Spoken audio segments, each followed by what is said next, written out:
you. We, on behalf of my co-authors, who are from, believe me, if they heard you say University of Connecticut, they'd be a little disappointed. They're Harvard, Yale, and UCSF.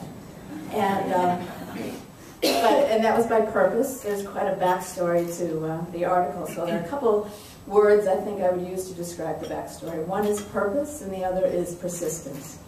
So let's talk about purpose first.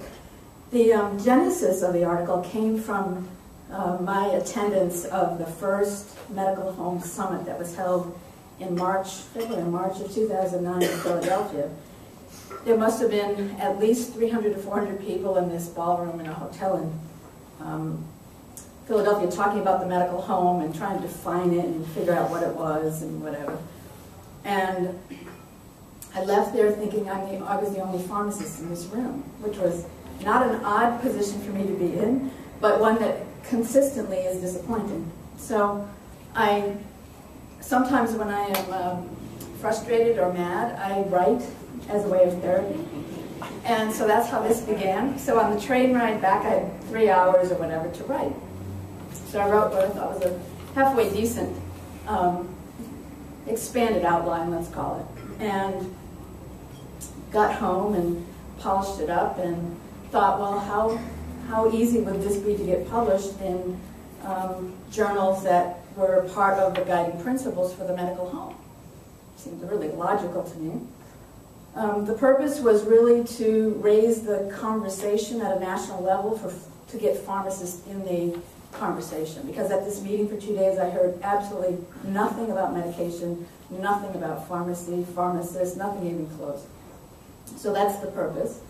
The unintended consequences of that were kind of interesting. As soon as it got published, I think I could not have been, it also got a lot of press recognition and was selected as one of the articles to be highlighted at the National Press Club for this theme issue on primary care.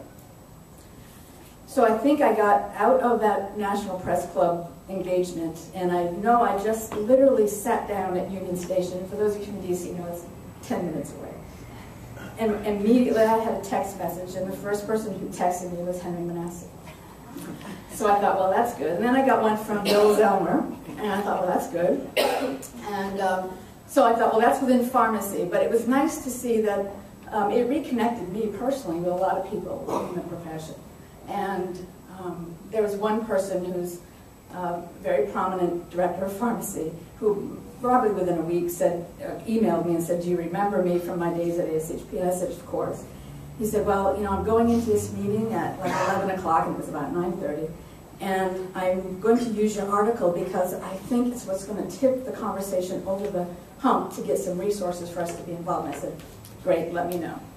And it did help him, he said. So that's the purpose part.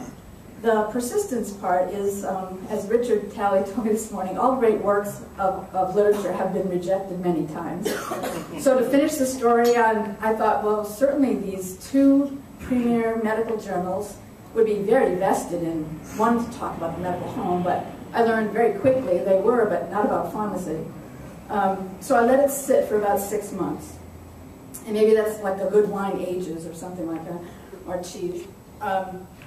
But timing is also important. So about September of '09, I pulled it out because you might remember then, all the healthcare reform was getting very prominent, and we were getting closer to the legislation being introduced and that sort of thing.